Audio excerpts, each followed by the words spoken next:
Sports Special.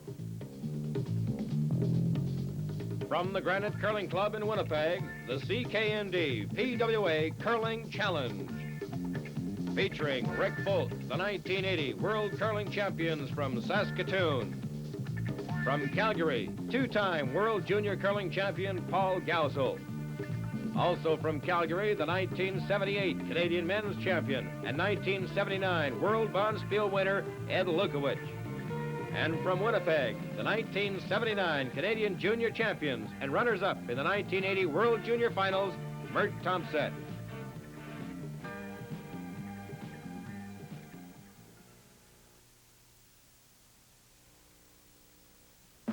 Work Warehouse is the store to call your own. Remember when, way back when the price of blue jeans was $16.99? Well, those days are here again at Work Warehouse. You got it, just $16.99 for first quality Levi's bootcut jeans and cords, made specially by Levi's for Work Warehouse. Boys' jeans and cords are just $14.99. Remember when, happening at your Work Warehouse. Work Warehouse, a store to call my own. Back in 1953, Allstate realized that automobile insurance was not something to toy around with.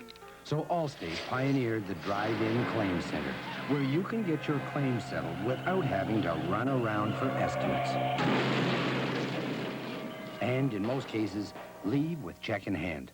Allstate has been working to take the red tape out of insurance in Canada for more than 20 years, and we'll never stop. That's a promise from the good hands people. There's a feeling in the air that you can't get anywhere except in Calgary. I taste 1,000 yesterdays, and I love the magic ways of Calgary. From the mountains close at hand, I can look across the land and see you touch the sky. Touch the sky. From the prairies glow to where the sunsets go, we're all good neighbors passing by. Makes no difference where I go. You're the best hometown I know.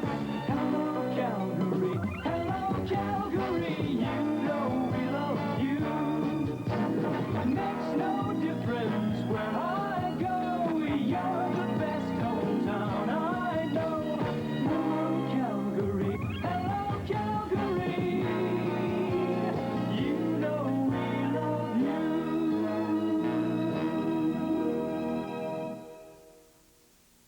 Join us Tuesday at 7:30 as John Voight, Bruce Dern, and Jane Fonda star in the drama Coming Home. I take him to your leaving.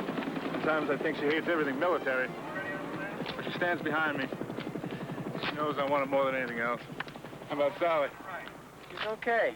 I don't think she really understands it all. This is Mr. Odd. How do you do, sir?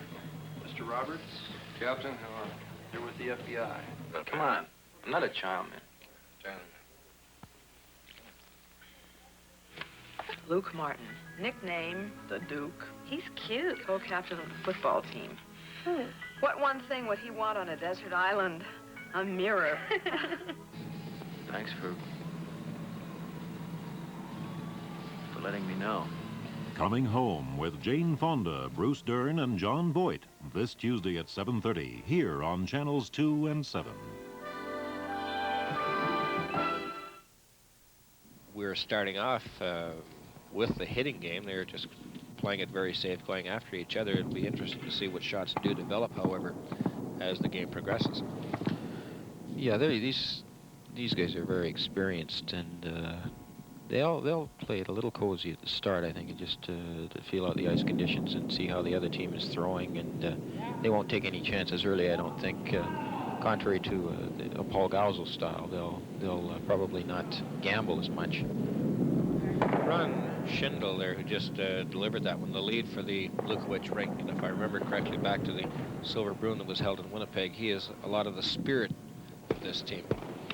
Oh yeah, he likes to talk it up pretty good out in the ice, and he's quite a good athlete. He's a very good sweeper and things like that, and he's sort of like the pepper on the team. Although Eddie Lukowich can fall into that category also for a skip. That's kind of interesting. But Schindel's the youngest guy in the team too, and is curled the least, but he's only been curling a few years, actually. I think even when he curled in the Canadian won the Canadian and only had a few years under his belt, which is kind of remarkable. So he must be a tremendous athlete. Tom Wilson, the second for the folk rank with his first rock hogged it, came up short. They'll be checking the ice out very close. Well, the first end, there's frost on the ice, and the pebble has to wear off a bit, so they got to keep their weight up in the first end.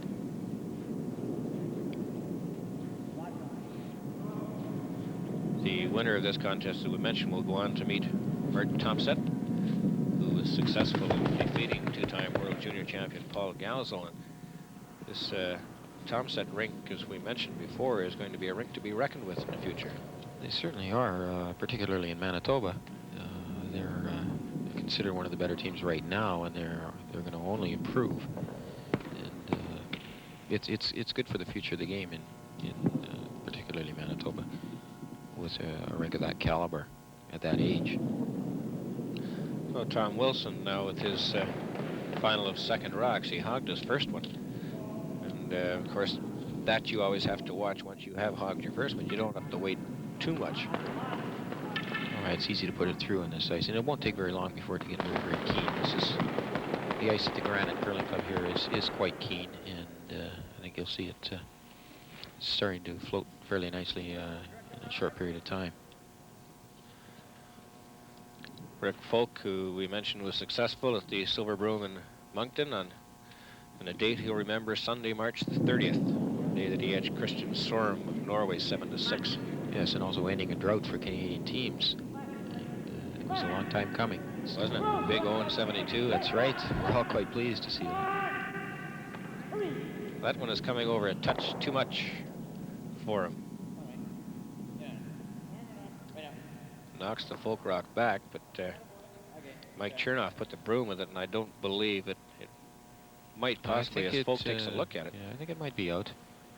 It was a pretty heads-up call. At the last, they realized the rock was going to raise them, so they tried and sweep it as far as they could on it. It was an interesting call by Chernoff, going in behind so early, and you can see what happens. If you don't know the ice that well, you get the danger of raising, and so I was a little surprised to see him go in so early, but these two teams know each other pretty well, and I guess they're not afraid to go at each other.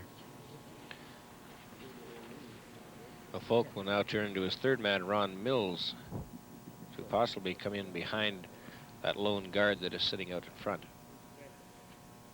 See if he can't get something buried early.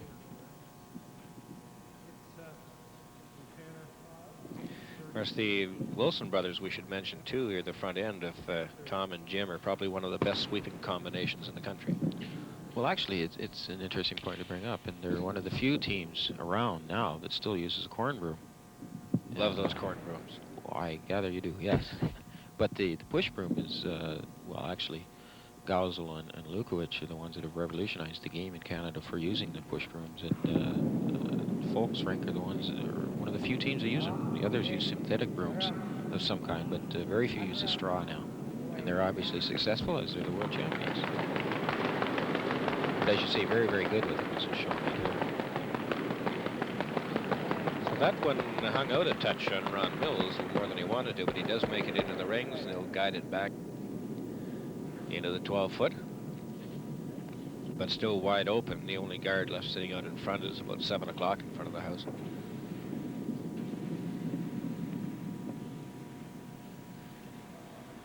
And now we'll see the change, as we mentioned. Mike Chernoff, who calls the shots, turns over the broom to Lukowich for Chernoff to throw third rocks.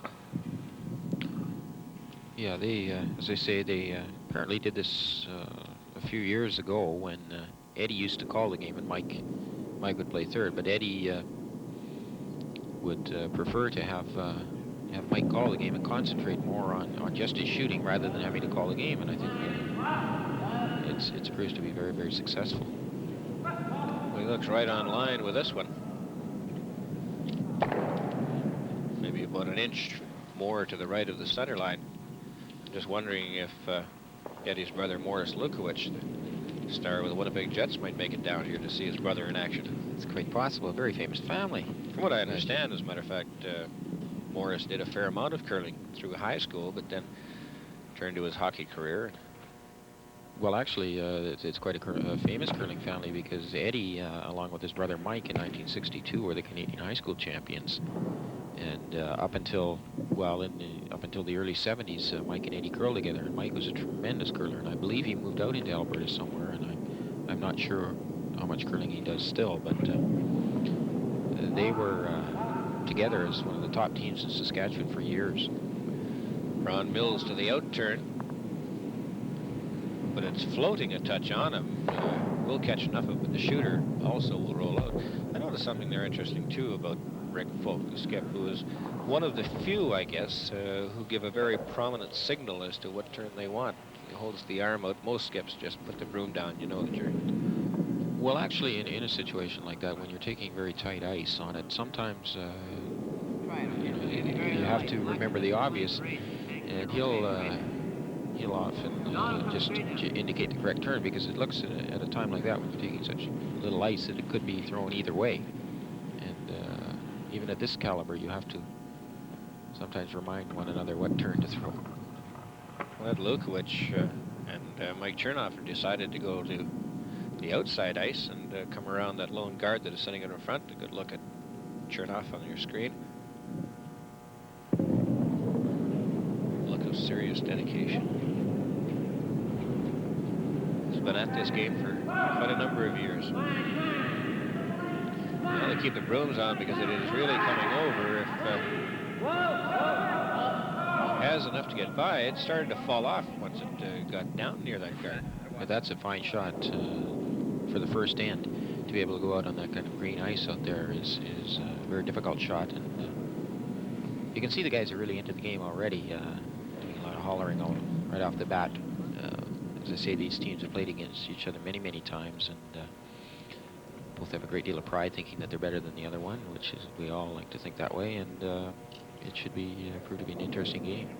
To the loser of this contest will go a $250 check from CKND Television. The winner will pick up either a $500 check.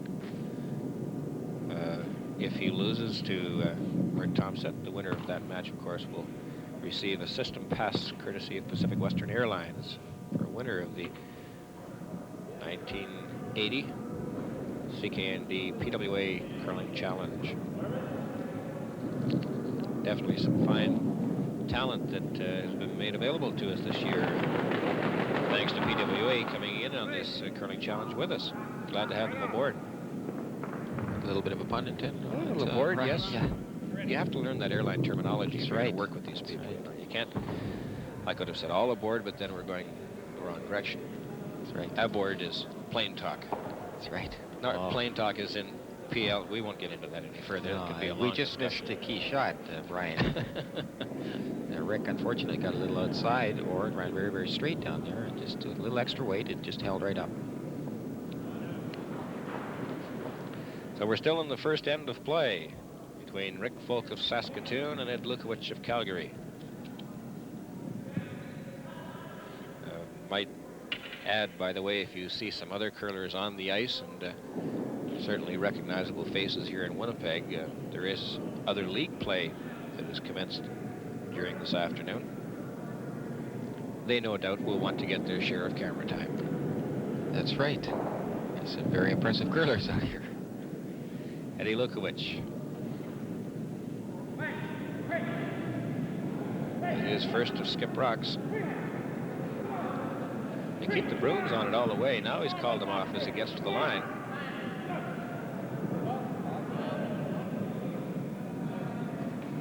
I can remember quite a to-do when they had the silver broom here in Winnipeg, and Ron Schindel gets very close to the rock with his broom, and I can remember one American commentator who was up here who a little more than implied the fact that maybe Ron Schindel was holding the rock up.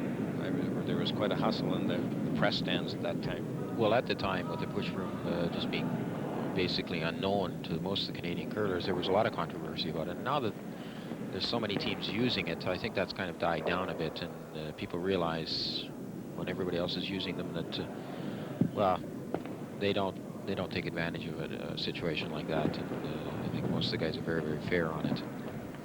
So Lukowich in the driver's seat right at the moment. He has both shot rocks in the rings, but sitting back behind the tee line, and this will be Rick Folk's final rock of the first end.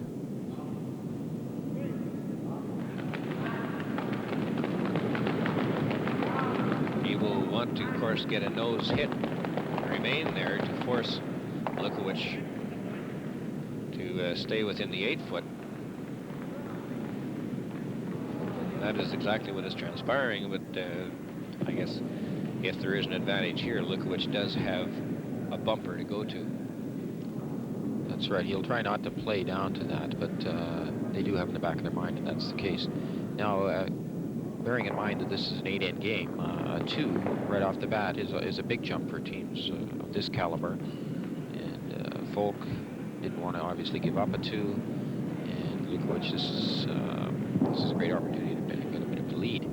Now, it's always important to the flip of the coin for a curling game, but when it is now 8 ends, in this situation, it's even more critical, particularly as shown here, if Lukowich does, in fact, get his 2. Much the same in the opening game of this series when Mark Tomset came down and drew into the 4-foot to take a 2-0 lead, but they ended up going into extra ends before Tomset was able to put it away.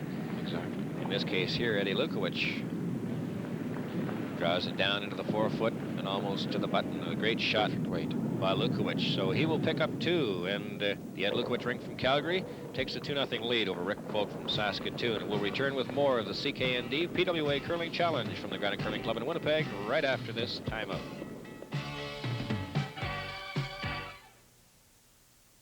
One day, when the turtle was out for his stroll, he bumped into what he thought was another turtle. "Who are you?" he said. "I'm an armadillo." "You have chocolate?" asked the turtle. "Creamy milk chocolate, caramel, buttery caramel, and nuts, almonds." "Almonds? Big chunks of almonds, which reminds me, if I'm called an armadillo because I'm made with almonds, why are you called a turtle?" Join us tonight at 8 as Tanya Tucker and Dirk Benedict star in the story about a country singer in the comedy drama Georgia Peaches. I think so. Have you ever been to Nashville? Your face looks so familiar. Well, maybe you caught our act somewhere. Listen, it was really nice to meet you. Come on, Bob Lee, I thought you wanted to dance. I've seen your sister's act, but I'd sure like to see yours, Miss Peach. Oh, the name's Plum. I think you got your fruits mixed up. The comedy drama Georgia Peaches tonight at 8 here on channels 2 and 7. Howdy, Calgary. I'm Bob Barker for The Price is Right, inviting you to join me here on channels 2 and 7 every weekday for 60 minutes of non-stop fun. The games are challenging, the prizes are superb, and the contestants are, well, you decide.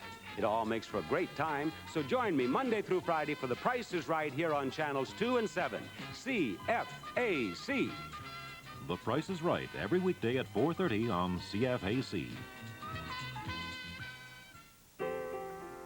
I like the warm Alberta kind of kindness and lay-back living Alberta style. I like the way the people say they're always on your side with an I love Alberta kind of smile. I like calling my Alberta home. I like Alberta kind of people, down to earth but reaching for the moon.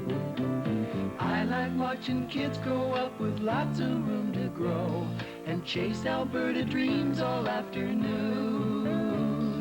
Lord, it's just like living in a bowl. I like calling my Alberta home.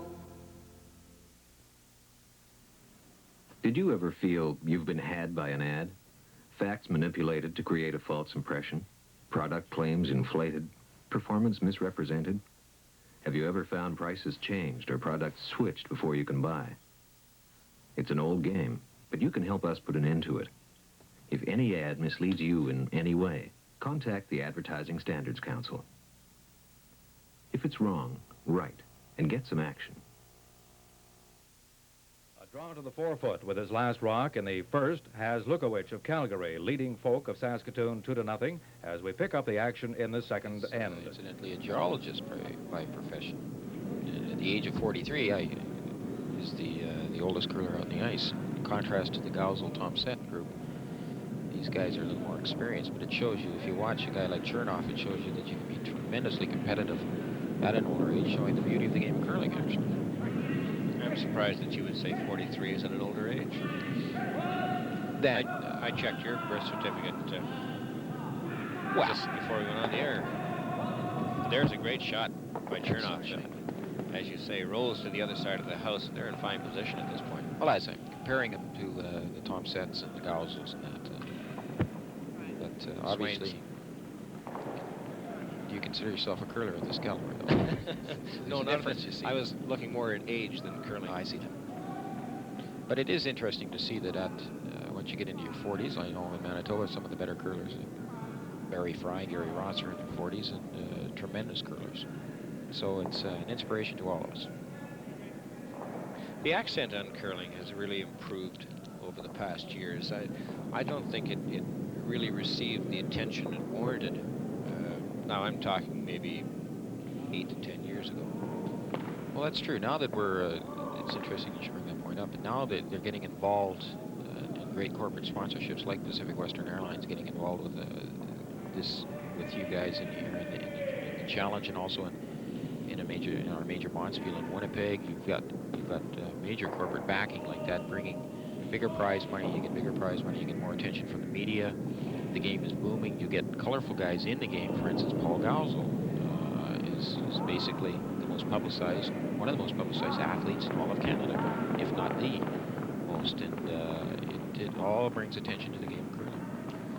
Ron Mills coming down with a fine shot, but still really not enough to get over cover, I would say. But no, that's a good shot. He got a little bit of a lean on that one, and that's a tricky spot down there. If you get a little outside, it will not come up. So it's a fairly tight shot for Mike Chernoff. And as Mike heads back to the hacks, we should mention too that a great improvement in the youth programs that are put on by curlers, such as the Association of Competitive Curlers here in Manitoba. That's right. There's a fair amount of involvement with junior curling in the game now. For instance, the Association of Competitive Curlers in Manitoba here is getting heavily involved in curling clinics, and the key to that is that there's a consistent teaching technique now, a Curl Canada technique that all curlers in Canada are learning, and that's the proper delivery. And I think most of the guys out here are throwing that now, and that standardizes that in the game, and it's great for a learning process. Mike Chernoff saw enough of it, rolls it out of the ring, so Lukowich still lying with the only rock in the house. You mentioned about the deliveries too, and they're getting away from that tuck delivery because it limits, doesn't it, the number of years that you can curl if you stay to that tuck. Well, it depends on the shape of your knees, I know, but many good curlers had to give up the game because of his knees. And the tuck delivery, if you want to keep it in your standard L shape rather than an S. Yeah, that's right. But the tuck delivery is definitely harder on the knee, and there's a lot of good curlers that still use it. There's no doubt about it. But it's a difficult delivery to learn. And now with the Curl Canada delivery, you look at you watch Eddie Lukowich is probably the smoothest curler you'll ever see. He's got a tremendous release too. And if you look at his kind of delivery, and you look at the young teams, and you see what they're throwing, most of them are throwing the Curl Canada type flat foot delivery. We're in the second end of play. Lukowich leading it 2-0, and Lukowich have the only rock in the house that is at about 8 o'clock in the 8-foot. Ron Mills will be trying to nestle up to it. Now they call the brooms off, waiting to see if it'll put on the brakes in time.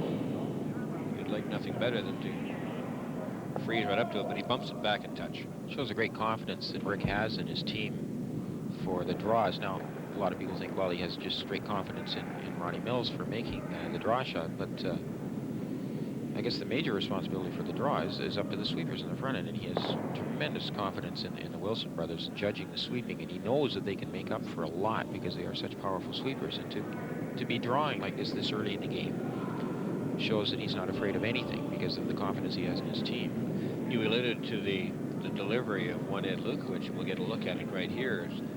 One of the masters of the delivery. Now, as a competitive curler myself, you watch other curlers, and the key to all curling deliveries is the release. And if you ever want to see a smoother release, you can't see a smoother one than Eddie. He throws as smooth as anybody that's ever played. Certainly hope he makes this shot. They call the brooms off, and he is right on the nose, but unfortunately caught a piece of his own. I don't think he minds that because now there isn't as much backing. If he leaves a couple of rocks around, it gives Folk something to nestle down to. So I think Eddie would have preferred to see that go like it did. Rick Folk will head down to the opposite end for his first to skip rocks in the second end. They trail Lukowich 2-0.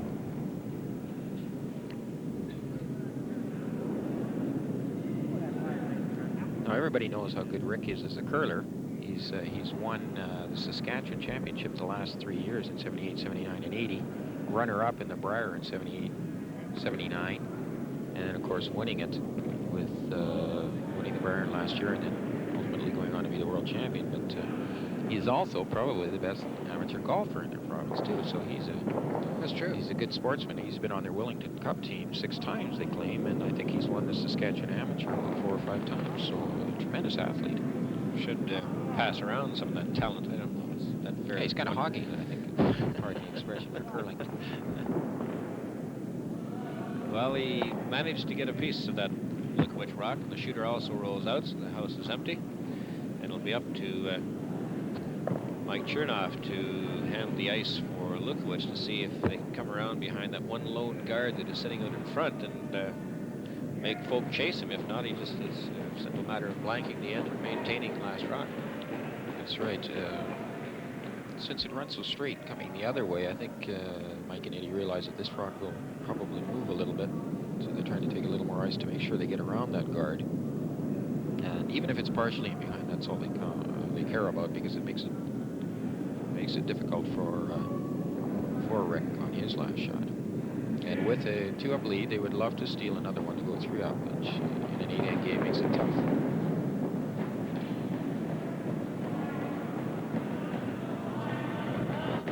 We're keeping the brooms off, and it appears to have plenty of weight. And it will get by the guard easy enough. The question now is, will it bite? He threw a ton through there, so Rick Folk, I would assume, will just check some of the outside ice and blank the end. It's interesting to watch, too, a number of curlers, maybe on a local Bonspiel circuit or weekend curlers, are content just to throw that last rock down the ice and really don't pay any attention to what it's doing. Well, the key there is that if you are going to throw a rock through, you at least, particularly in the early ends, you look at a spot on the ice that you're not sure how the rock will run.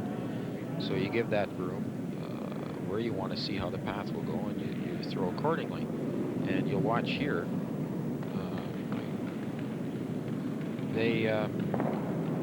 Well, this is interesting because I think what they're trying to do is just throw hack weight. So they're not just simply firing it through the house, they're throwing hack weight, which meant that the 2 Wilsons would come down and sweep it through, so it's quite interesting. So Rick Folk blanks the second end, and Ed Lukowich of Calgary remains out in front of the Folk rink from Saskatoon 2-0 after 2 ends. We'll return to the Granite Club in Winnipeg in just a moment.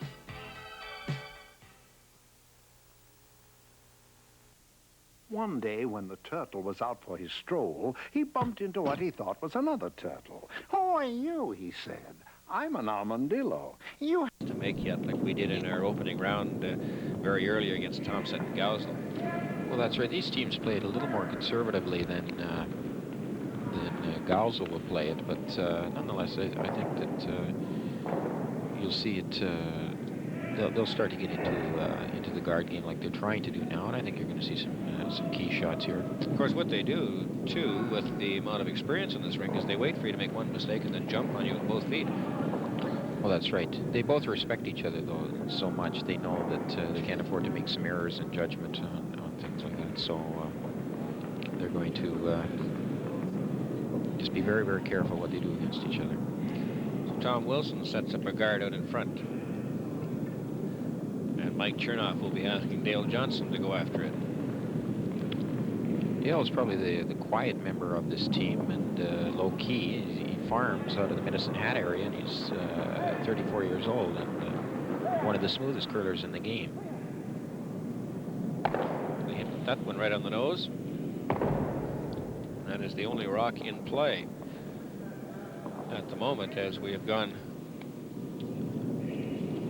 through the lead and second rocks. That will bring Tom Wilson with his final of second rocks for Folk. You can see in the background that banner says 1880, 1980, 100 years at the Granite Curling Club. Yeah, the Grand Club in Winnipeg, the mother club, and they're celebrating their 100 years here, and they've got an awful lot of curlers participating in many events in this. They're holding the Pacific Western Classic here. It's one of those buildings where you say, if only the walls could speak. You know, like history. That's right. Yes, you go back to the Howard Woods, the Terry Bronsteins, Donnie Dugans, all Canadian champions curling out of this club. Here's a fine shot by Tom Wilson. If it manages to hold up in time, sails just back into the 12-foot, but it is fairly well covered. The amount of room, of course, dependent on the weight as to whether or not Lukowich will come in there. It's interesting to note with the Lukowich team, they're quite unique in that they do not curl together regularly in a club. Just two of them, Dale and Ron, actually live in Medicine Hat, whereas Mike and Eddie live in Calgary. And they only get together for bonspils and for the provincial playdowns, but other than that, they don't play together, so it's quite interesting. So they're not letting a few hundred miles prevent them from curling together competitively. And I would assume, as long as you say, play enough bonspils, that you keep that flow within each other, knowing how each other's shots are, and then you don't lose all that. Yeah, they play a great many bonspils, particularly out west in BC and Alberta. There's many cash spills to go into, so they can certainly get enough curling in. This one from Mike Chernoff looks like it will just have enough room to get by. Now they stay off it to see if they can use the very folk fine rock shot. for backing.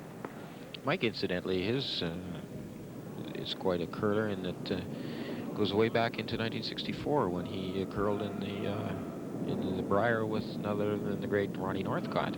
So he's...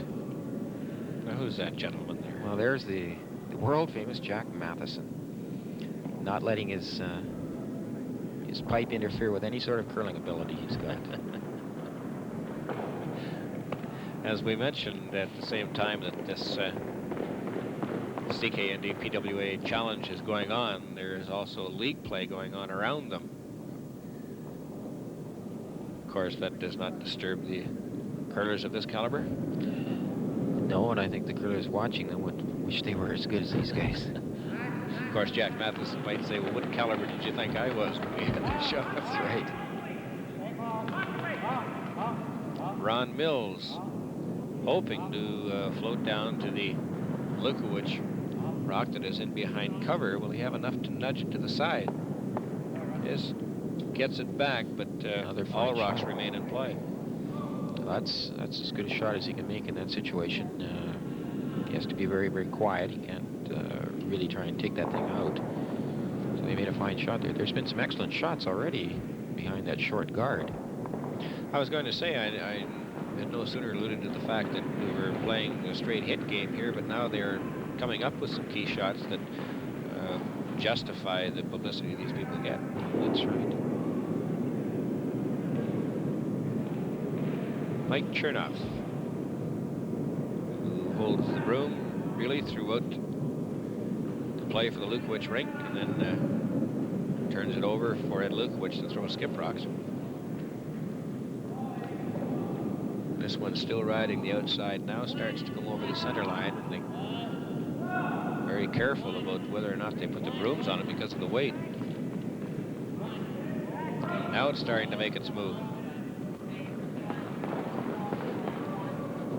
And good weight as it nudges up to the folk rock. It's interesting that there's it's quite a Saskatchewan flavor on this. Both teams here, obviously the folk rink, but Mike Chernoff was originally from Kamsack, Saskatchewan, and Eddie Lukowich himself is from Spears, Saskatchewan, and also Dale Johnson's from Saskatchewan. So they all learned to curl in Saskatchewan before they moved into Alberta. I suppose they moved out for the oil in Alberta, but they obviously are successful out there. But great many curlers from the Manitoba, Saskatchewan area have moved west to Alberta, BC, but learned their curling in the two provinces, Manitoba, Saskatchewan. This will be Ron Mills with his final of third rocks here in the third end. Lukowich leading it 2-0 after Steady Eddie drew to the 4-foot for 2, and then Folk blanked the second end to keep the hammer. Ron Mills now looking for that Lukowich rock that is shot lying in the 8-foot rather. They say the weight is fine. They're waiting for it to come over. Now it starts to nudge, bounces back in its own. Another fine shot. So Folk has taken over a shot rock. Folk lying 1 and 3. But quite a grouping. They wasted a little time, really. Once that guard was left sitting out there, everybody decided to duck in behind. That's right. You can see what one guard will do to turn around and end.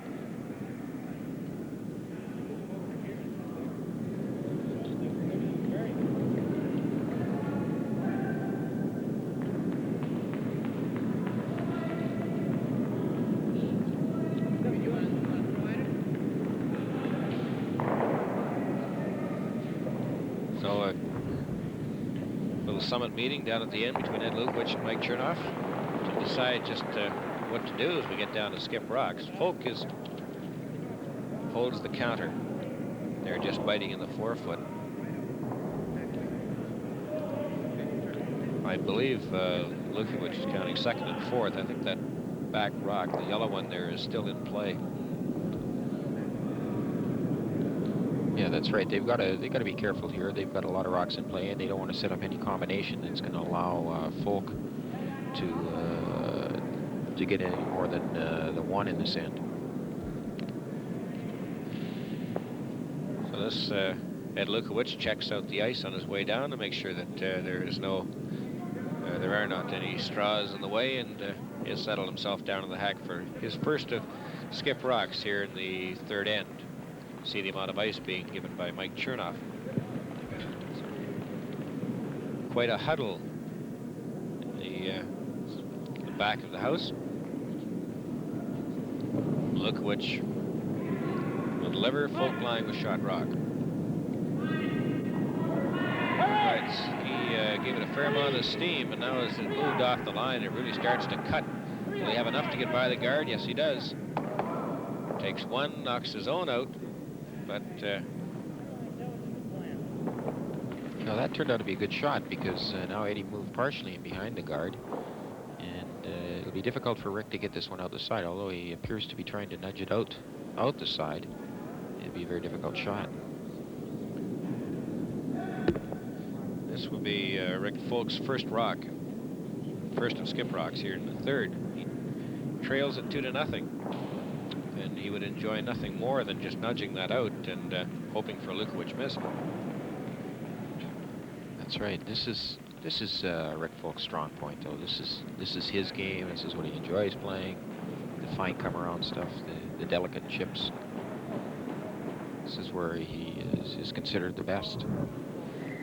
We're going to be doing a banquet, as a matter of fact. I just remembered at the same time I'm emceeing the Sportsman's Dinner in Thompson, Manitoba in April, and Rick Folk is going to be one of the guest speakers up there. Right, very interesting. It'd be good for the Thompson area to get Rick to come up there. Oh, some keen curlers. Yeah, it's very good. Some excellent curlers up there. Hopefully he'll be a bit of an inspiration to them. Folk leaves this one. Now it starts to cross the center line. It'll really start to take off once it crosses center. They put the broom to it because they do not want it to rub off. That front guard has got room to get by. And nudges it back into the pack. Very close, but it now is not as much of a problem for Lukowich because there's a little more backing for his yellow counter there in the back, so he simply has to remove the Folk shot to lie 2. Folk has the counter. He's lying first, third, and fourth. That's Lukowich second shot just on the outside of the 8-foot. Here's the look at the ice given by Mike Chernoff.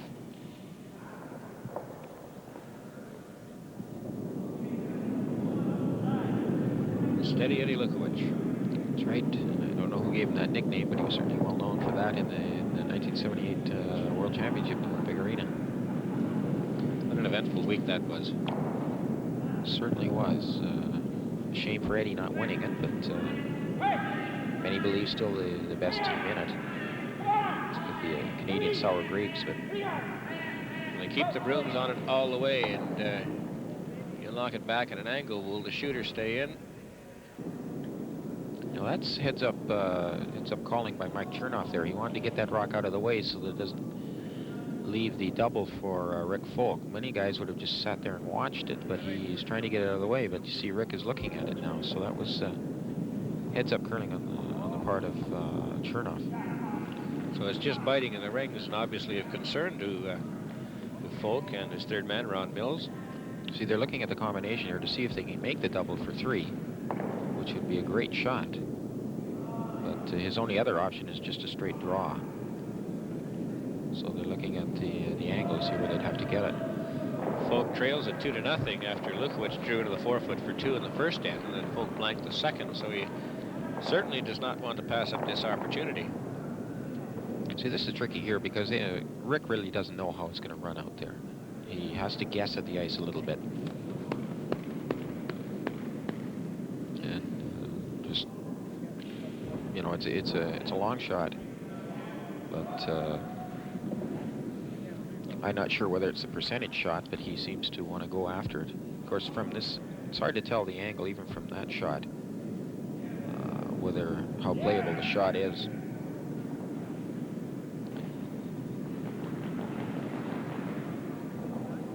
They, after a bit of deliberation, thought it appears that we'll go to outside ice.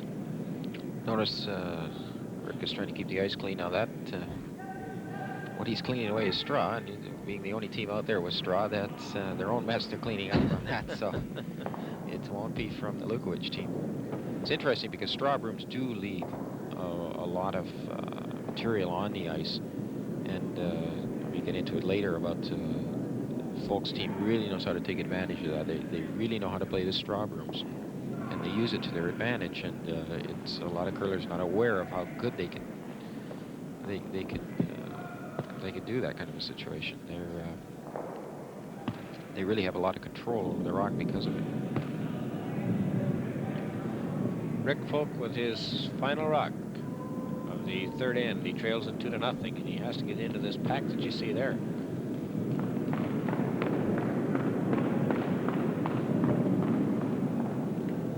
A lot of steam. Looking for that outside rock and hoping to carry him off. And will they hold it enough in line? Has he got it? He's got one in his own. And he leaves a steal for Ed Lukowich.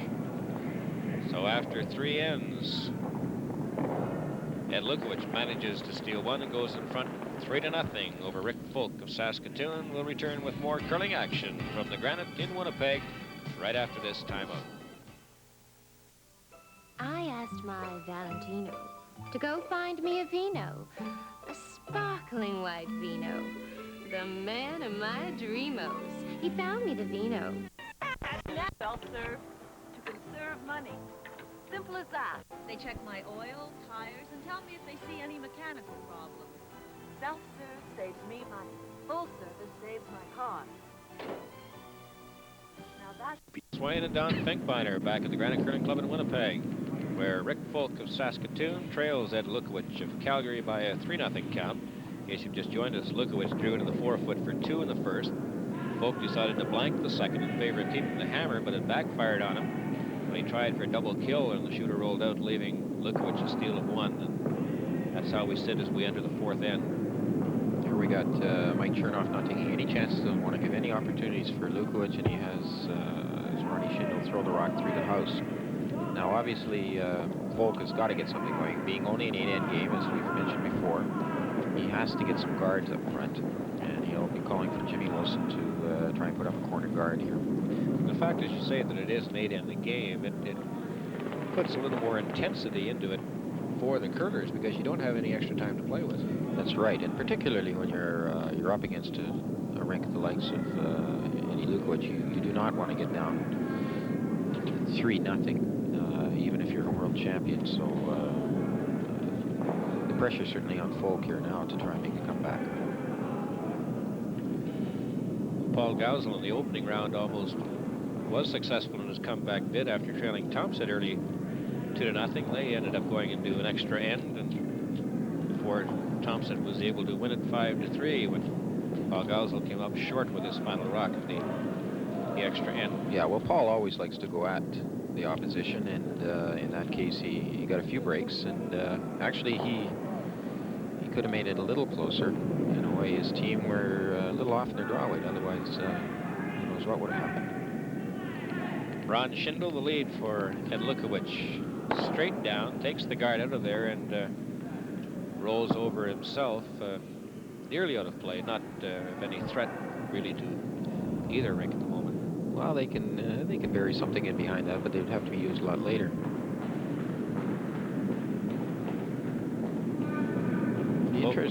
Interesting to note about Jimmy Wilson, and he's quite an athlete, and there was a superstar competition in Canada a little while back, and he won it, beating the likes of Morris Lukowich, Winnipeg Jet, and that, and he is considered one of the best athletes in Canada.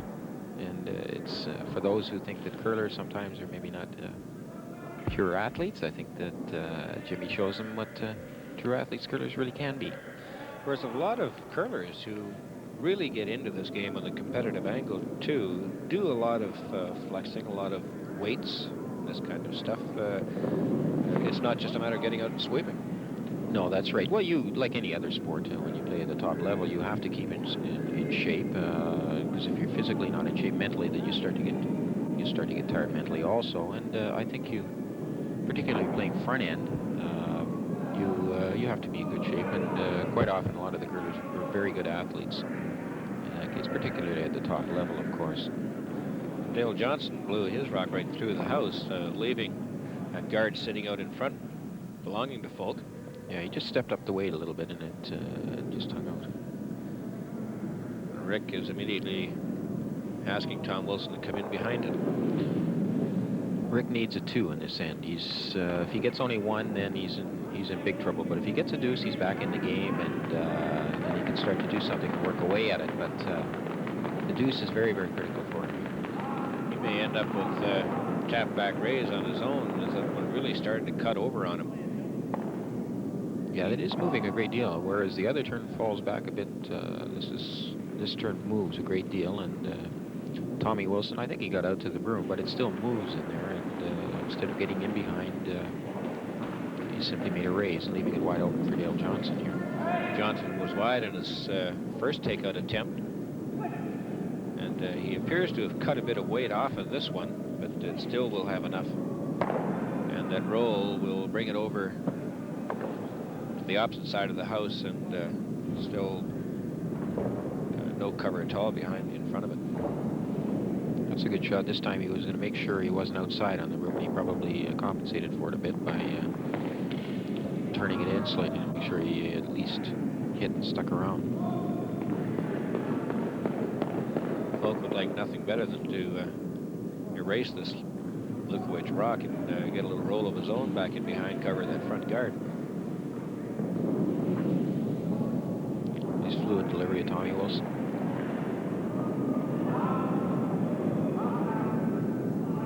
Considered by many to be one of the top seconds, along with possibly Glenn Jackson, maybe the top seconds in the game of curling.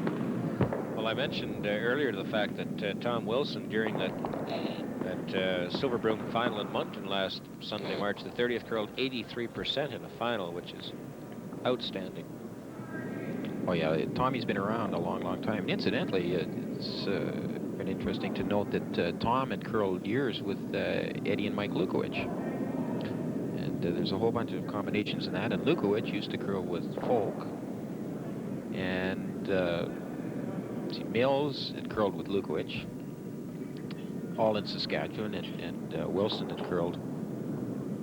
He's curled with Folk now for years, but he had, as I say, curled with Lukowich. And all these guys are back and forth. Eddie had curled third for before Rick Folk. I don't know if I made sense and all that, but they've all curled together, which is quite interesting. And that's why they know each other's style so well. Well, Mike Chernoff can see about half the rock belonging to Folk.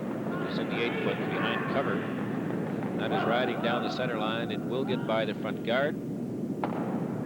The shooter will also roll out, so nothing in the house. And again, the only rocks in play, 2 guards sitting out in front. 1 belonging to each ring. Folks sitting just off the center line. Ronnie Mills, who's going to throw now, he was quite a skip in his own right, and up until last year he had skipped in his own rink, and then obviously a good move in joining with Rick, because they went on to become world champions. But Ron is one of the better curlers out of the Saskatoon area, had been one of the top skips in the province for many years. As a matter of fact, he won the 1970 Calgary Classic, beating Eddie Lukowich. And the year before that, Folk had won the Calgary Classic, and then in '79, Lukowich went on to win the Calgary Classic over Thompson, who formerly played with Folk. Now, it's basically a family affair for the Calgary Barnesville, and I don't know if I was perfectly clear on that one either, but these guys are all from that Saskatoon area, and obviously a hotbed of curling. Ron Mills was hoping to draw around that front guard, and again it came over on him too much. Folk called the brooms off, hoping to maybe get a little raise of his own, but he has split them and knocked the guard back into a biter in the 12. A little less of the rock, and he might have split them both in, which would have been a good shot, and giving them an opportunity to get 2 on that. It's amazing too that once you have national acclaim as a curler or world prowess, the hectic schedule that faces you the year after making various appearances demands. Everybody wants you there. Well, it's the gravy year, particularly for Folk. He gets a couple of trips into Europe, for instance, and I think that all curlers dream of doing that. And I was talking to Ronnie Mills before the game, and he's never been to the Atlantic, so he's really looking forward to going into Switzerland and that, and all expenses paid, of course. And they certainly deserve it, and I think it's a great experience to be able to go to Europe and play. There's Mike Chernoff's delivery. Takes out the Folk counter, but still stays far enough outside of the rings that I believe it is not biting. But we've seen many rocks down that spot. It's fairly tricky on that side of the sheet, and it's difficult to get the hit and roll. You must first get the rock before you call the roll on it. You might have noticed another trademark there also of Rick Folk. He always has that straw. Yeah, and if he obviously if he ever left the straw rooms, he wouldn't be able to do that. So once you go to the bush room, you give up that habit. Kind of tough trying to bite on the handle of your push broom. That's right. That's maybe the reason why he still uses the straw broom. I know when I left the straw room about 10 years ago, I missed doing this. So there's a lot of curlers that like having the straw in the bottom. Don't make you're right, flavors, it is a treat. No, but they're very good. Keeps the pressure off the cigarettes. Rick is quite known for smoking on. There's a look at the ice that Rick Folk was giving his third man, Ron Mills. He has been fighting the ice a touch over the last 2 ends. Now they're just hoping for a tap back raise on their own front guard, and the front end watching it very closely, heads up all the time. Now, will it hang on? As Ed Lukowich puts the broom to it. Stays into the 12-foot. Mike Chernoff wasted a little time in indicating to Eddie Lukowich that's the one he wants. He, too, would like a little hit and roll here and possibly get behind the front guard sitting out in front. Yeah, Eddie is still considered young in the game of curling at 34 years. He's a salesman, and he sells, interestingly enough, condominiums at they call Panorama Ski Hill, outside of Calgary. And he learned his curling, as we said before, in Saskatchewan on his spears, and he and his brother Mike won the Canadian high school championship in '62. And as a matter of fact, the next year, Eddie took over there because Mike was over age and got right to the provincial final, losing to Dennis Balderson of Moose Jaw. And Eddie, I think, is the only Canadian curler to have won the Brier and the Canadian high school, so it puts him in a class of his own. There he is on his delivery, and put a lot of steam behind this one. They didn't have to touch their brooms to that at all. Now, how about the roll? Will it stay in behind cover? Not quite. Showing a little leg out the other side there, but nonetheless, a very nice shot. It wouldn't be a sexist remark, would it? No, just terminology we often use. Showing a little leg? I don't know where that started. Certainly not with the female curlers, I don't think. No. Won't get to any sort of controversy that way. They might say a whisker to the other side or something. I've never checked in their terminology. I really couldn't say. That's true. We'll drop that subject. Yeah, I think we will, yes. It's a little more on Eddie Lukowich. He skips in the Calgary Super League with his own team, and he's got John Ferguson and Doug McFarlane, who, for those who are unaware, are the two curlers that curled with Paul Gausel when he won his second world championship when Houston and Jackson couldn't play. But obviously Paul has stayed with his original team, and now Eddie obviously has got talent all around him.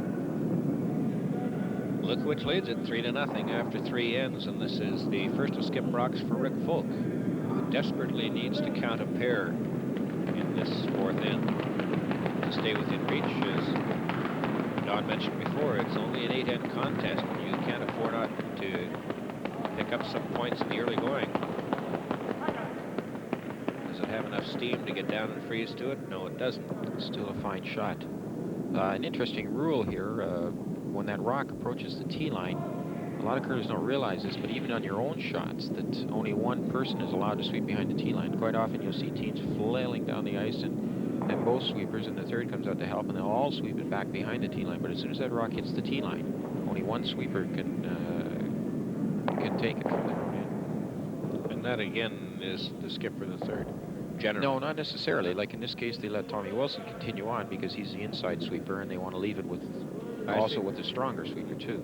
But the opposition's rock, it's got to be the third or the skip.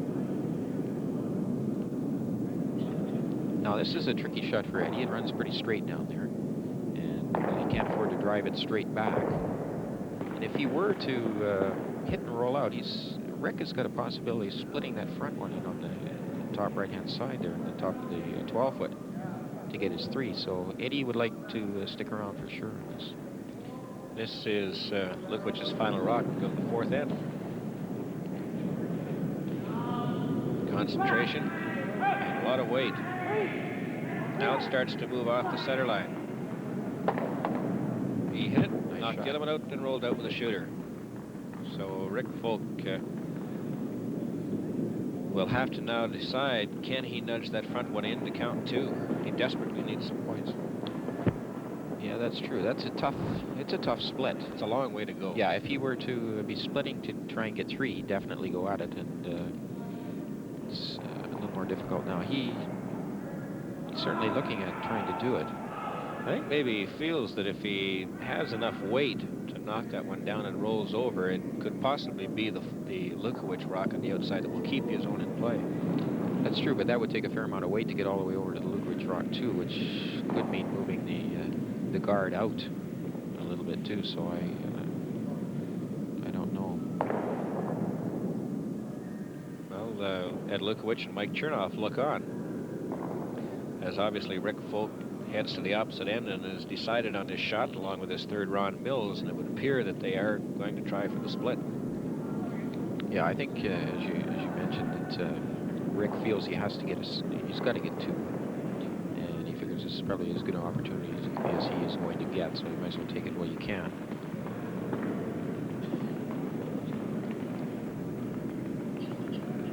An interesting time too for young Mert Thompson of Winnipeg, such a young rink, knowing that they're going to be facing either a world champion from 1980 or a Canadian men's champ from 78.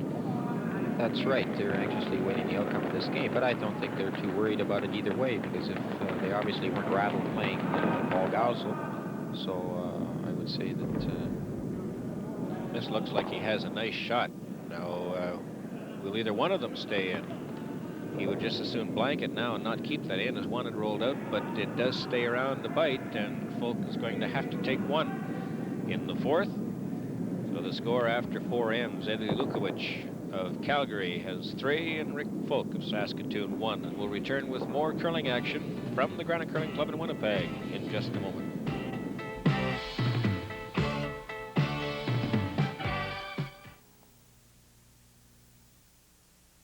One day. We'll be throwing here is Ed Lukowich has the broom right dead in front of the rock.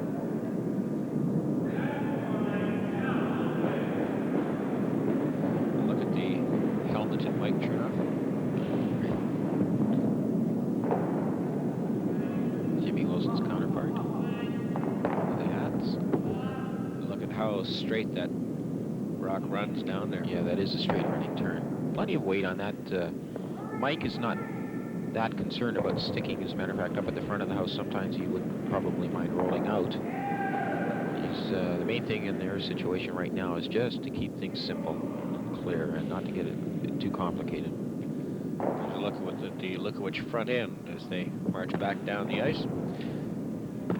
You see that as a front end, both these front ends are superb front ends, like all top caliber teams. But you see how they stay out of the way, and they don't interfere with the skipping and the calling of the game, because they know it's just going to clutter things up. They both front ends take pride in what they're doing, and the results show by the success of the team. This is Ron Mills with his last of third rocks for the Folk rink, and time is slowly but surely wearing down on them, because Folk is looking for a break somewhere.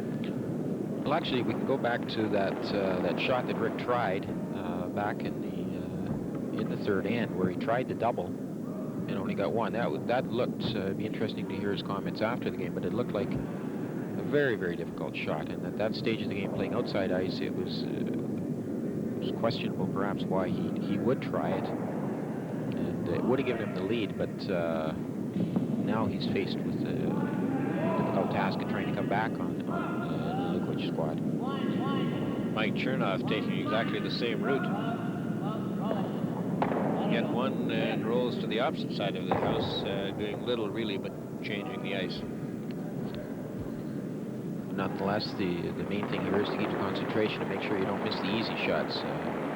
Quite often in cases like this, teams let up mentally slightly, and if they miss an easy shot, all of a sudden they start blowing the game. Lukowich with 2 in the first end, Folk blanking the second. And then Lukowich stole 1 in the third. Folk tried the double kill. Folk had to settle for 1 in the fourth, and that's the way they sit 3-1 in favor of Lukowich as we get down to skip rocks here in the fifth.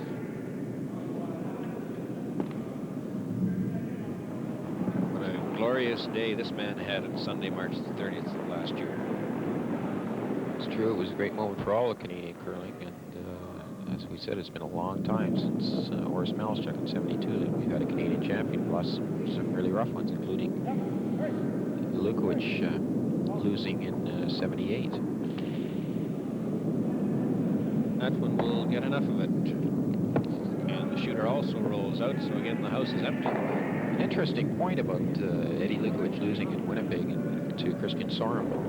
In '78, probably, I'm not sure how many people are aware of this. I hope this isn't taken as sour grapes, but on that particular sheet of ice, I can't remember what color rocks Eddie used, but I know that the color that was used never won a game in the entire Silver Broom. Not one team won with that set of rocks, and the odds against that are phenomenal. And I know as curling many years, you get some oddly matched rocks, and it certainly is almost impossible to deal with, but nobody on that particular sheet with that set of rocks won one game in the Silver Broom, and that's the one Eddie got. And I remember when he got to use those rocks, there was a group of us sitting there going, oh my God, here we go. And I mean, that's a fact. Whether it's the reason he lost or not is anybody's argument, but it is interesting to note that that set of rocks never won a game. Well, there you are, folks. Another page out of the Howard Cosell Trivia Fact Book. Eddie will thank me for that one. I think I'll get him off the hook. But that's true, and I can remember somebody, now that you mentioned it, alluding to that fact.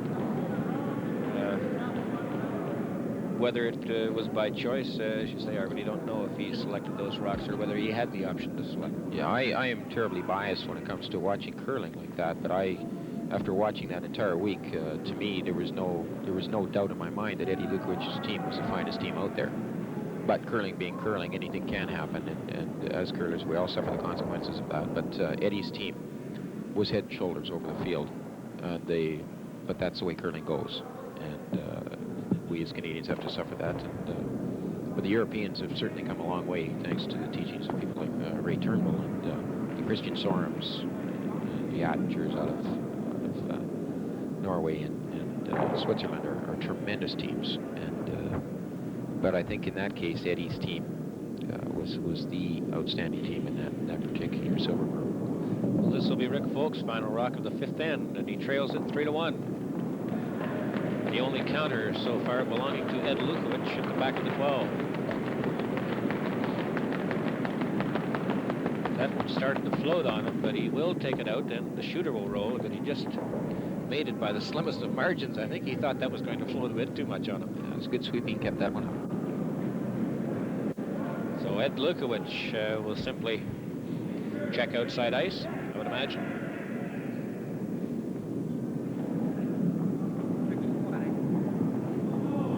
He will blank the fifth to move into the sixth with a 3-1 edge. And holding the hammer, and that's pretty well in the driver's seat. It's very difficult, yeah, especially even if they get in a little trouble with the ability of an Eddie Lukowich and Mike Chernoff in the back end, their shooting abilities. It makes it very, very difficult for Folk. Mike Chernoff watched that one all the way down, just in case they have to check that outside ice later on, and that brings us to an end. The fifth end, with Lukowich of Calgary leading Rick Folk of Saskatoon 3-1. And we'll return with our action in the sixth end right after this message.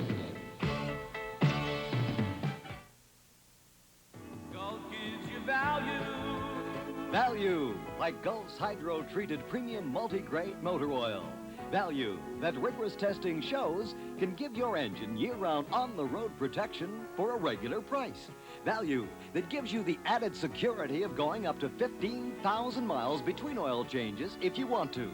For extra protection, Gulf's tough hydro-treated premium multi-grade, the engine protector. Gulf gives you value. In 1958, Allstate realized that home insurance was too important to play around with.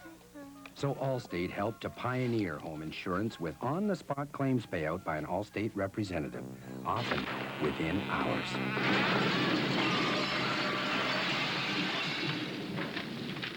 Allstate has been working to take the red tape out of insurance in Canada for more than 20 years, and we'll never stop. And that's a promise from the good hands people. Work Warehouse is the store to call your own. Remember when, way back when the price of blue jeans was $16.99? Well, those days are here again at Work Warehouse. You got it, just $16.99 for first quality Levi's bootcut jeans and cords, made specially by Levi's for Work Warehouse. Boys' jeans and cords are just $14.99. Remember when, happening at your Work Warehouse. Work warehouse, a store to call my own. To enhance a beautiful woman, gold chains and bracelets, shimmering with diamonds, or in elegant designs and textures, delicate and fine, woven and patterned, with bracelets to mix or to match. They are sensuous, seductive. We have them all, the most beautiful assortment of gold chains to be found. Elegance in chains. Come see. This is a plug for self-control. The BSR System X10. X10 lets you control up to 16 lights and appliances from any place in your home without moving. Lights on, off, dim, brighten at your command. So get yourself under control. The BSR System X10. Total control.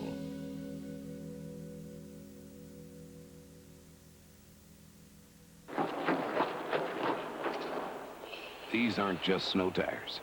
These are Goodyear ice radials. They give you traction on ice without studs.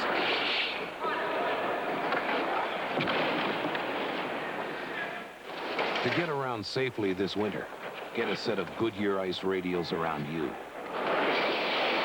If you want traction on ice without studs, expect the best from Goodyear. Moving into the 6th end of play, and the first of lead rocks by Jim Wilson of the Folk foursome, who are looking for a break, to say the least. This is only an 8-end contest, and they really have to do something. That's right. Now they want to get guards anywhere, as long as it's up front. Now here Rick has put up a corner guard. Now it's an old trap play, maybe trying to convince Mike Chernoff to maybe come in behind by putting up a corner guard. He's not putting it on the center line. Some skips will fall into that, but Mike's not going to do that. He's going to clear everything in sight. And he doesn't. If he beats Folk 3-1, he's quite happy. He's not trying to beat him 5-1 or 6-1. He just wants to maintain this lead. So Ron Schindel erases that guard, and Folk will ask his man Jim Wilson just to put it right back out there again. Yeah, Jimmy, we're back to the abilities of leads. Jimmy Wilson is now a world champion in playing lead, and back in 72 and 73, he was the Saskatchewan junior champion as a skip. So he, he's made the decision he'd rather play lead on the world championship rank than skip and try and go through all the rat race trying to get up there with his own team. So obviously a good move. Rick Folk will have to get out there and help coax this one over the hog. So again, they have another guard left up in front, and as you mentioned, a little more on the center line. But Mike Chernoff is not having anything to do with it. No, Mike won't waste any time in this. It's going to be this long. You know, it may appear to be a little dull in this way, but one error by the Lukowich team, and they know it, and then Folk will just jump on them, so they can't afford to miss any of these easier shots, and particularly on using it. It's a tricky turn that they're using down there, so they got to be. The thrower has to be really concentrating all the time. The Folk will now turn to his second, Tom Wilson, to look at those guards out in front, and I would imagine if they just keep playing the 1-for-1, by the time they get down through Wilson, it will be just about time that Folk will move inside the house and say, we have to hope for a miss. Well, I don't know. I think he'll try to keep it up right to the end, because he knows that Chernoff is going to have everything cleared out. So he'll go right through, even possibly down to his first rock himself, and just dare them to come in behind, because he does need a break. And the way Lukowich's team is playing, he's not going to get one unless he really presses for it. Well, they keep the brooms off this one, and we'll have enough steam on its own to get over the hog. Now they're bringing us back in as far as they can, and another guard for Dale Johnson to go after.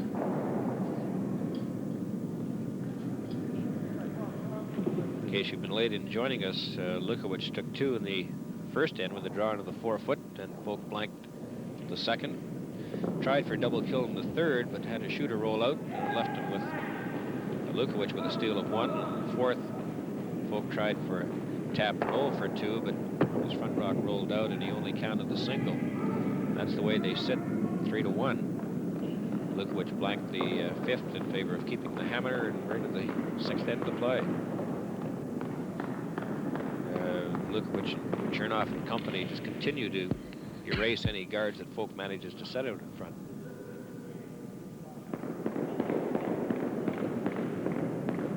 An interesting little tidbit the boys were telling me before the game. There's a filler here that all the Folks team play slow pitch together.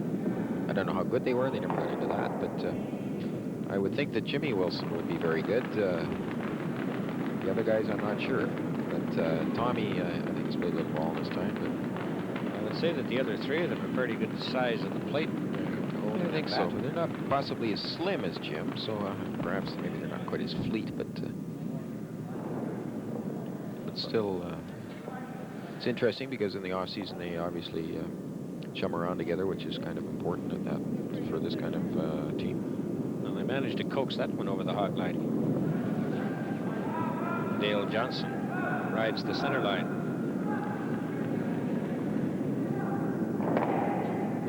again, we're all clear in front. Very, very accurate. Boys are hitting very, very well. There's been very, very few miscues by the Lukowich team. Very tough.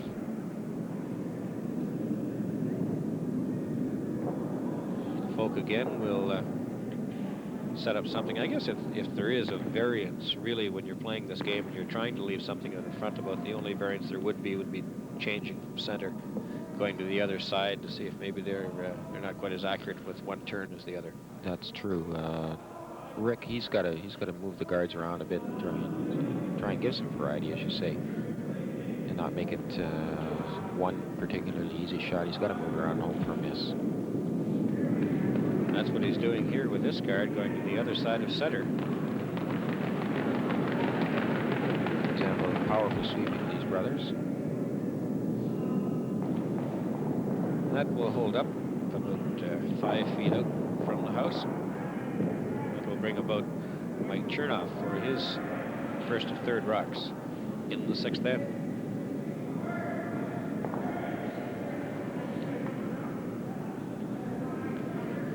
I have never heard of a count, I don't think, in Canada of the number of expected curlers there are, but the range is so variable from the youngster that only gets a chance maybe to go out on a Sunday afternoon and throw a couple to the avid curler who curls competitively maybe 3 times, 4 times a week. The participation across the nation is unreal, much like golf has turned into in the last few years. It's a sport that anybody can play. To play competitive hockey and football, etc., because it's obviously a great wear and tear on your body. But curling, you can play at any age and play very, very well, I might add. And the outlay isn't all that great for your equipment. No, actually, it's probably the most inexpensive sport you can play in Canada now. Compared to golf, for instance, it's quite reasonable. And particularly with the winters we have in Canada, it's a good, tremendous pastime. But it's also a very challenging game. Also, it's difficult to play very, very well. You have to have a very good team, but it's competitive at any level, no matter what group you're in your club or anything like that, or right up to this level. It's always a competitive situation. Well, still no rocks in play yet as we get down to third rocks. This one from Ron Mills, and he gets it just over the hog line, and it rolls onto center. Something else that has happened in a number of years, too, is the variance in equipment that has become available. I know when I was a youngster in Sudbury and they were curling, you used to use the toe rubber on one shoe and your other normal shoe to slide on, and a kitchen broom. That's right. They have. There's been a great improvement in the shoes, and there's many good shoes on the market right now. And the brooms, obviously, there's a great variety now, particularly with the big emphasis on push brooms. But clothing is getting a little more comfortable to wear too, and curling clubs are a little warmer, and it's a good sport. Probably because it has been made so much more comfortable now. There's the first break. It shows you that the tricky turn down there. If you get a little outside with step up your weight a bit. I'm sure it's just that Mike overthrew that slightly, but he's within a fraction of knocking it off and also a fraction of missing it. So it's a little bit of a break that Folk's been looking for. So he has an opportunity to now come around behind cover. I was mentioning about the comfort of the game now with the shoes and the gloves and the sweaters, and the brooms that are not, the light to heavy, so that the new curler doesn't have all that pressure on it with a heavy broom. And that is probably why the upswing in participation in curling is because it's more comfortable. That's true. That's a good point, and sometimes we overlook that. But there's many clubs too also to play in, and as I say, the facilities are getting better. You get like the Granite Curling Club, for instance, here in Winnipeg has a tremendous facility with sauna, etc. And it's a large 9-sheeter club. It's very conveniently located in downtown Winnipeg, and it's got a tremendous atmosphere. It's a good party type club also, which all clubs have to be, and it's a good place to come and spend a little time. Plus good for curling. Well, here's the opportunity that Rick Folk was looking for to try and get in behind that front guard. He has an opportunity to get back into this contest. He trails it 3-1, playing in the 6th end, and this is only an 8-end contest. It's a good shot. So now it's up to Mike Chernoff and Ed Lukowich to decide what the shot is here. Although there is a piece of that rock still available. Yeah, there's still a little showing on it. Some interesting situation here with Folk and these straw brooms. Now, those who have curled against guys using straw brooms, there's a great, as you mentioned before, there's a great amount of straw left on the ice, and if you leave a rock and it picks up straws, obviously it'll cut a lot more. So they can take advantage of this. Now, when Folk's team are very, very smart when it comes to this. They'll let a rock catch some of the straw and let it start to move. So they'll overthrow it slightly just to make sure. Now, if the other team isn't aware of this, they'll misjudge the shot totally. And I saw some classics in the Brier last year with Folk, and he won an interesting game against Jimmy Ursul from Quebec because of his straw, which I'll get back to in a second. This is Ed Lukowich with his first of skip rocks in the 6th. Folk with the low counter in the rings. At about 10 o'clock in the 8th foot. Starting to cut over now. Now they call the brooms off. See if it will come over enough. He'll catch a piece of it. There's a nice shot from Ed Lukowich. It's a great shot. Very delicate. Now getting back to what I watched Folk in the Brier against Jimmy Ursul, it was a very critical shot. And he had a wide open hit that he had to hit and stick. So he took the ice with about almost on the edge of the rock. And as soon as, I think they talked it over, and as soon as he let it go, the guys started hitting it with the brooms. Well, pardon me, the ice terminology I use. They started sweeping immediately as soon as he let it go. It was a soft weight takeout, and they swept it all the way, which meant keeping it clear. Now, Ursul took the same ice. His front end appeared not to be alert to the fact that Folk's team had hit it all the way like that. They let it go. It got halfway down the ice, and by that time it had caught enough straw and it just went sideways. And he missed by a long shot, and yet he threw it well, but that's because of the straw. And Folk knew what he was doing in that, so he played it for that. And it was they ended up winning the game because of it. Ron Mills now called him off of this one, and Rick Folk will stick around, hoping for a Lukowich miss. If you're not aware of that when you play against Folk, they'll kill you if you're not aware of the situation with the straw. You notice the boys cleaning the straw off now. With the push room, they'll try and keep that clean all the way, which they can do. But obviously, when no straw brooms are out on the ice, you don't have this kind of a situation. But Folk's team really know how to play it, and if you're not alert to that, they'll jump all over you. So Ed Lukowich with the final rock of the 6th end, and he leads it 3-1.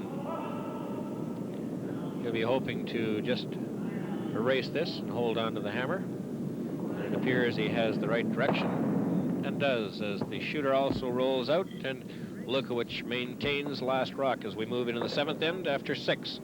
Lukowich of Calgary leading Rick Folk of Saskatoon 3-1. And we'll return with more of the CKND PWA Curling Challenge from Winnipeg in just a moment.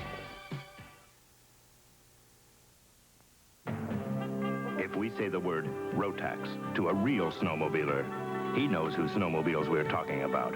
He knows the Bombardier Rotax engine won the world's championship. He knows the power, performance, and dependability of the Rotax. And he knows it's only available from one snowmobile company in every sled they make. Whose snowmobiles are we talking about? We'll give you a hint. Rotax. Available at these Bombardier dealers. In 1958, Allstate realized that home insurance was too important to play around with. So Allstate helped to pioneer home insurance with on-the-spot claims payout by an Allstate representative, often within hours.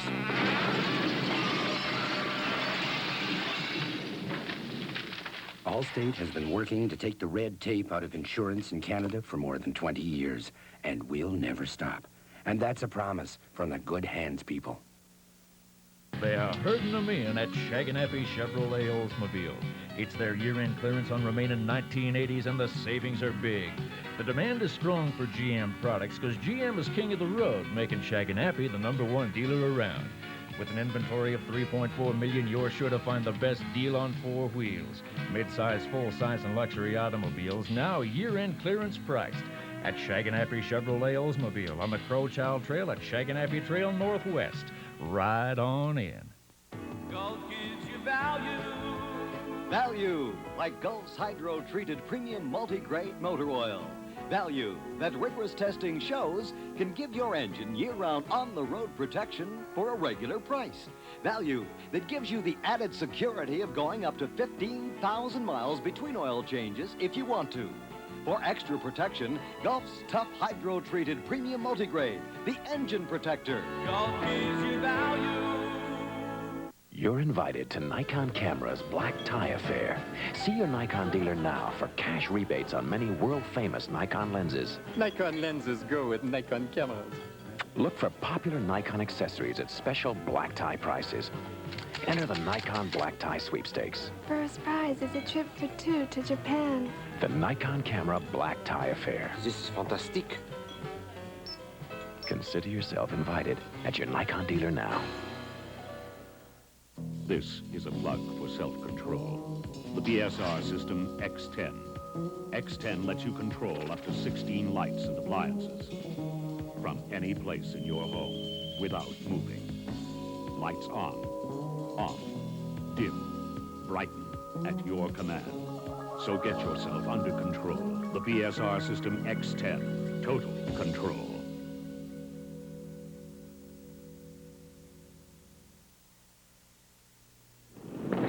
Swain and Don Finkbeiner back to the Granite Curling Club in Winnipeg as we enter the 7th end of play. And Lukowich of Calgary leading Rick Folk of Saskatoon 3-1. Matchup of some very experienced curlers here is Rick Folk. Really needless to say, the 1980 World Curling champion, well, Eddie Lukowich, Canadian men's champ in 1978, losing out in the Silver Broom in Winnipeg that year. Lukowich really in the driver's seat here, leading that 3-1 after 6, and he holds the hammer as they come down in the 7th. Looks like he's a little out on this one. He'll try and keep the stuff out in front, and Ron Schindel is wide with his first of lead rocks, so really right off the start, Rick Folk has a bit of a break here.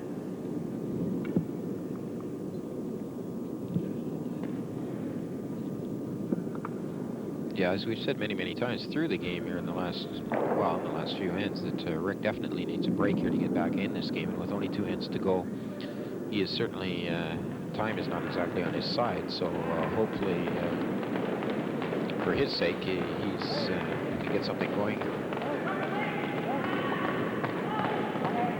Well, they're trying to get that one around cover. It has enough to make it around. Let's see where it holds up. Back at the 12 as Mike Chernoff came out to meet it. It's a fine shot, slipping nicely to the back there, and just about went through, but nonetheless hung on. So whereas in the last end, in the 6th, really Folk didn't have much of a chance to try and duck around cover until the very late stages. Here he has an opportunity quite early. Yeah, and as I said, he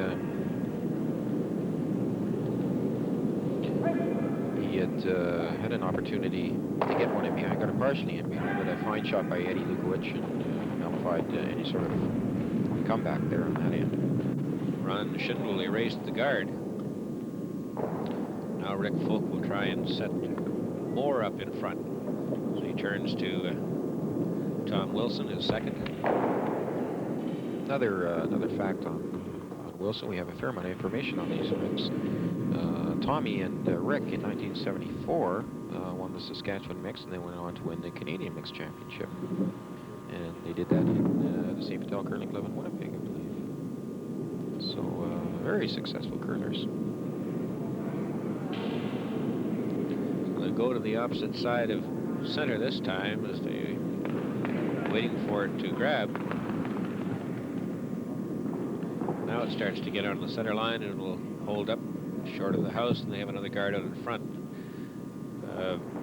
Although Mike Chernoff can be content with running off the guards, I'm sure in the back of his mind he's going to remember there is still a counter back there in the house. That's right. But he doesn't want to get anything built up. He can afford to give up a 1, but he's not worried about that rock in the back just yet. Good try by Dale, almost picked one off in the back. Nice bonus. The winner of this game will continue on through the CKND PWA Challenge to meet Mert Tomset, who was the 79 Canadian Junior Champion, the 1980 World Junior Finalist. He managed to edge out two-time World Junior Curling Champion Paul Galzel 5-3 in an extra end. Should be an interesting match with youth versus experience of either one of these two rinks. Of course, last year in the challenge, it was youth against experience when Tomset went up against Barry Fry. Yeah, it was a very good game, and Tomset made two tremendous shots in the final end to go into an extra end against Barry Fry. Finally, Fry, the 79 Canadian champion, managed to edge him out in the extra end. So again, Folk successful in setting a guard up in front. There's a look at Dale Johnson, who will be out to erase the guard.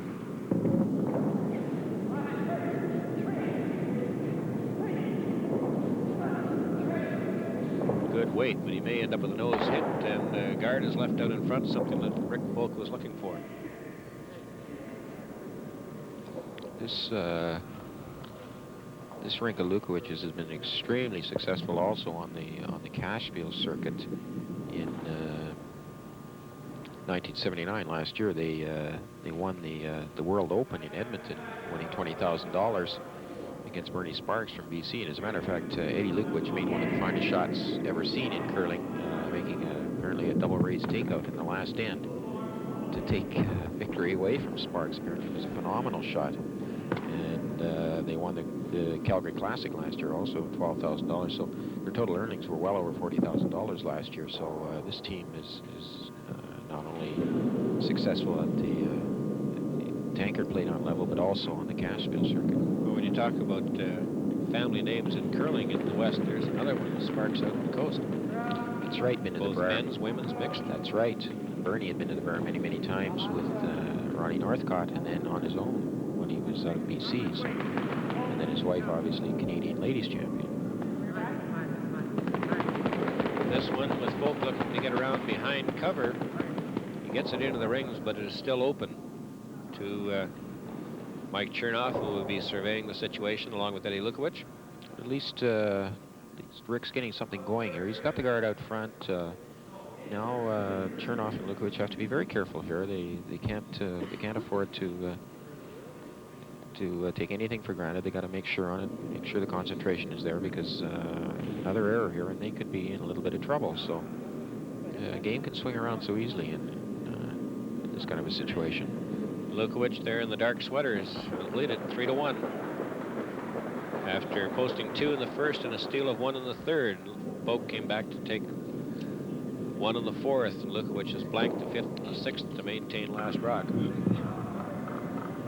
But Folk has the only rocks in the rings at the moment. That one that Mike Chernoff will be going after now, that it was slightly behind cover, but not that deep, certainly, that Chernoff cannot get it. And then there's a second shot lying back in the rings into the 12-foot at about 230. Will this one get by the guard? They keep the brooms on it. It has enough. And it'll roll over into the 8-foot. That's a fine shot by Mike. He was cutting it pretty fine there on the guard, but then it shows you how tight it had to be, because he still rolled a fair amount to the right on that. So now this is an interesting situation for Folk. If he simply hits and sticks right there, then it's still wide open for Eddie. He might decide to come down to the rock or move it back slightly, or even go in behind the corner guard again. He's got a few options here, but he must get something going. But the main problem here is that Lukowich still has last rock, so he's still got to keep within the game. Well, he's concerned about the Lukowich rock that is lying shot in the 8-foot. And mind you, I think he would love nothing better than to take that out and roll over more towards center to take away any possible double that Lukowich might have at his 2 on that side. That's a good point. So this the final of third rocks for Ron Mills in the 7th end. Folk desperately like to pick up 2 here and tie up this contest, but Lukowich, as I mentioned before, does have last rock. Keep the brooms on it. Now Folk calms them off. Looks like he's got it right on the nose. That's a good shot. But he had to stick around there. He can't afford to roll out on those, so it's an excellent shot. The best thing really that Folk can hope for here is a miss by Mike Chernoff. That's right. It's fairly doubtful, to say the least, the way Mike's been playing. But game of curling, you never know. Look at Ron Mills at the other end, along with his skip, Rick Folk. Mike Chernoff. Picture concentration here as he's certainly wants to make sure of this shot. And his delivery with his final of third rocks in the 7th. Lukowich calls for the brooms. Will he have enough to get the deuce? They're looking for that angle, but it missed. It rolls over behind cover. And if Folk wants to go after it, he's going to have to check outside ice. Yeah, actually, that turns out to be a great shot because Mike just missed the double. A little more and he's got the double, but now he has an opportunity to, well, he rolled in behind the guard nicely, making it a little more difficult for Folk to get at it. So Folk needing to erase the Lukowich rock, which is lying shot. Just biting into the 8-foot to the left, you can see his third man, Ron Mills, taking a very close look at it because they'll have to check that outside ice if they hope to get down to it. Folk is lying second shot to the right of the house at 2 o'clock, biting into the 12. But Folk does trail by 2, and these are only 8-end games, and we're here in the 7th. Yeah, this is a very important shot for Folk. This is his basically, I would say, his last chance to get something going, and he can't miss the opportunity here. Now, looks like he wants to draw him behind the corner guard, so if he gets partially in behind, it'll make it a little more difficult for Eddie Lukowich to try and get it out because he can jam it back on his own. Now, so this is a good call, and he's, you know, he can still possibly get a 2 on this and steal 2, because that's a good guard. As for the prizes, the loser of this contest will pick up a $250 check, courtesy of CKND Television, while the winner will advance to meet Mert Thompson of Winnipeg, who defeated Paul Gausel 5-3 in an extra end. The loser, if there is such a case at that point in time, will get $500. The winner, a systems pass, courtesy of Pacific Western Airlines. This is a key shot for Rick Folk here in the 7th. Nestling this down the center line, hoping just to snuggle up back to that counter belonging to Lukowich. And keep the brooms off and waiting for it to come over. And then it's a matter of wait from that point on. Looks like he has a nice shot, as they can always tell by the indecision whether or not to put the brooms to it. That's a great shot. That's a great shot. Just perfect. Eddie cannot get at it. He's going to have to draw, and that's a key shot in this game. It's obviously Rick Folk needs something like this, and he's come through in the clutch on that one. Lukowich holding the last rock advantage here in the 7th. This will be his first of skip rocks, leading it 3-1.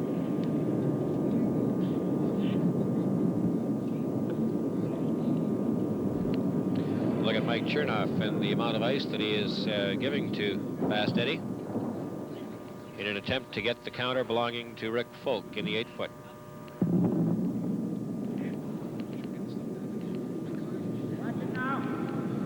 And when riding down the center line,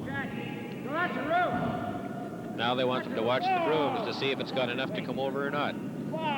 The weight's critical on this shot. Seems to be holding out a touch on him. Yeah, it's starting to float, actually. Will he have enough to get up to it, or will it go by? Now they put the brooms and it slides into the 8-foot. It's hard to tell who's shot, but it looks like possibly Folk is. Mind you, I we're would looking think at it very, Folk is looking at it probably still closely. shot. So how quickly the tide can change, but if there is something still in Lukowich's favor, the fact that he does have the hammer.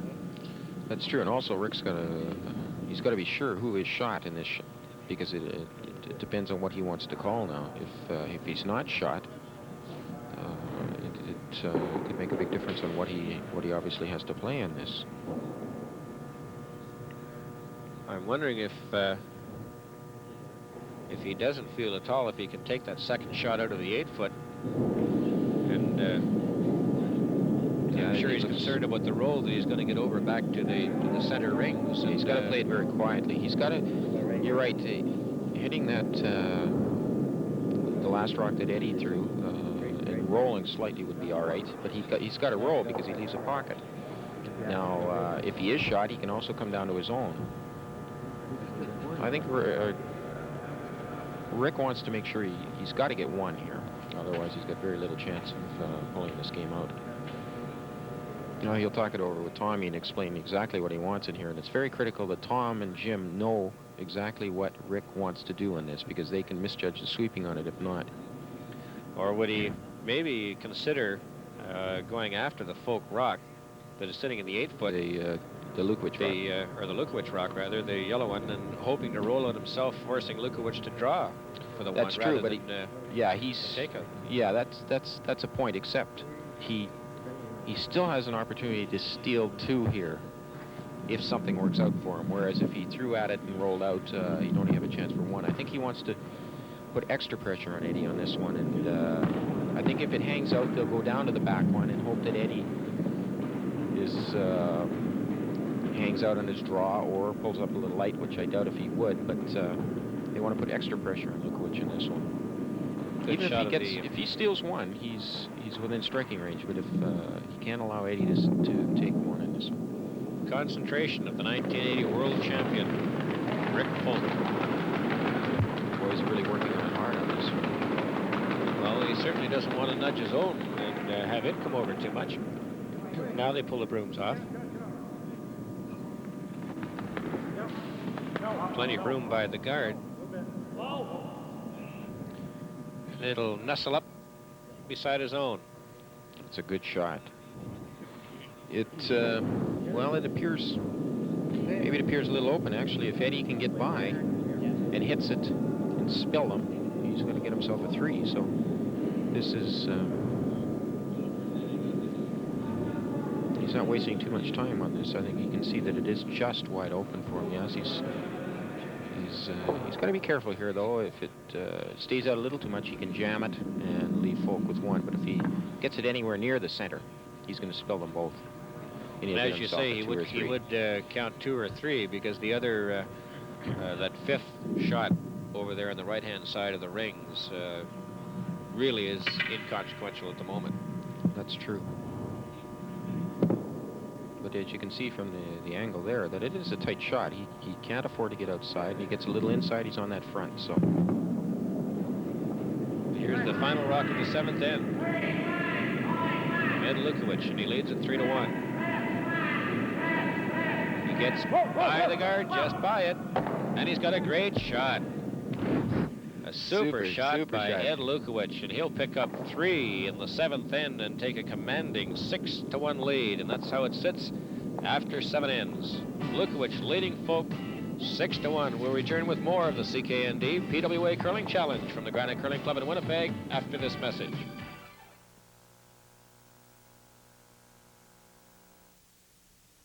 One day, when the turtle was out for his stroll, he bumped into what he thought was another turtle. "Who are you?" he said. "I'm an armadillo." "You have chocolate?" asked the turtle. "Creamy milk chocolate, caramel, buttery caramel, and nuts, almonds." "Almonds? Big chunks of almonds, which reminds me, if I'm called an armadillo because I'm made with almonds, why are you called a turtle?" Air fresheners try and cover up odors with other smells. So, you get tobacco smoke with a hint of lemon. Fish with a floral bouquet. and sneakers with a touch of pine. However, the new air ecologizer from Philips recirculates the air and actually cleans it of odors, smoke, even dust and pollen. You don't have to cover up odors when you have the air ecologizer, an inexpensive new idea from Philips. Work Warehouse is the store to call your own. Remember when, way back when the price of blue jeans was $16.99? Well, those days are here again at Work Warehouse. You got it, just $16.99 for first quality Levi's bootcut jeans and cords, made specially by Levi's for Work Warehouse. Boys' jeans and cords are just $14.99. Remember when, happening at your Work Warehouse. Work Warehouse, a store to call my own. In 1958, Allstate realized that home insurance was too important to play around with. So Allstate helped to pioneer home insurance with on-the-spot claims payout by an Allstate representative, often within hours.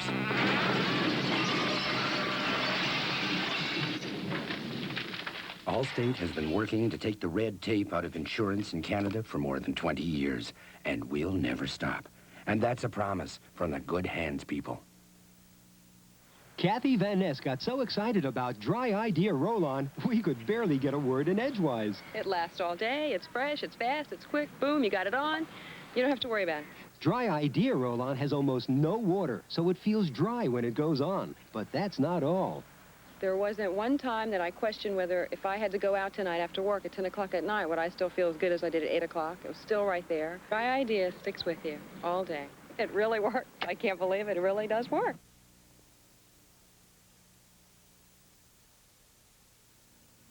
Back at the Granite Curling Club in Winnipeg, where the Ed Lukowich rank of Calgary have successfully defeated the 1980 World Curling Champions under Rick Folk of Saskatoon. I don't know, Don Finkbeiner, if it's a surprising upset, because Lukowich, after all, are a good rink. Oh, they certainly are.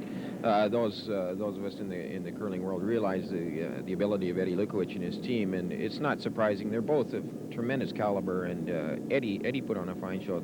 Actually, his rink was very, very hot.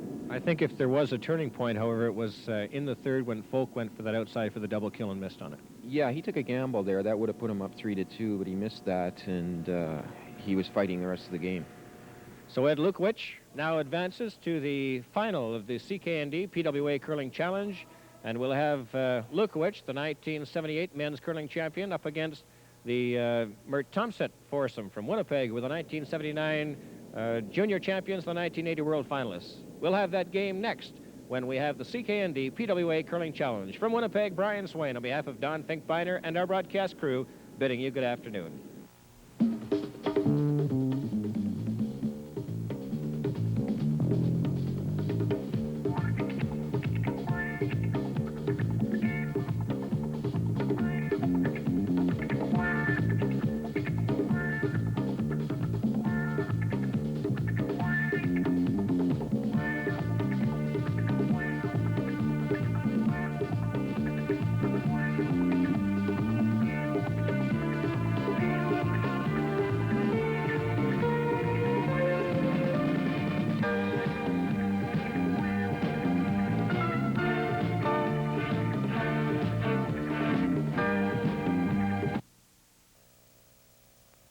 Serving Southern Alberta, the independent television system. Hi, this is Tanya Tucker, and you can see me in a movie called Georgia Peaches right here on CFAC.